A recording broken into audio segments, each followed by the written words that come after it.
رونالدينيو اللاعب الذي استطاع وحده هزيمة أقوى نسخ ريال مدريد الجلاكتيكوس الذي لم يهزم أبدا أقوى فريق في العالم آنذاك. فكيف تحول هذا الشخص من أفضل لاعب في العالم 2004-2005 إلى شخص منهار تماما بعد 2006؟ والغريب في الأمر أنه لا أحد كان السبب في ذلك، بل هو نفسه الذي دمر نفسه بنفسه. هذا الشخص أصدقائي حول الدوري الإسباني إلى سيرك يستعرض فيه مهاراته. بيريز في ذلك الوقت 2000-2006 أنشأ حرفيا أقوى فريق في العالم، الجلاكتيكوس، لاعبون من مختلف الجنسيات: زيدان الفرنسي، البرتغالي لويس فيغو، روبرتو رونالدو الظاهرة من البرازيل، الإسباني رول، مايكل أوين وبيكهام من إنجلترا. صنعوا فريقا لا يقهر.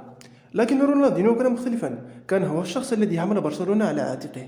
ففي سنة 2005 تمكن من هزيمة الجلاكتيكوس وسجل هدفين قاد بهما برشلونة للفوز. وفي تلك السنة بالضبط فاز بالكرة الذهبية ولقب أفضل لاعب في العالم. وفي سنة 2006 فاز بدوري أبطال أوروبا.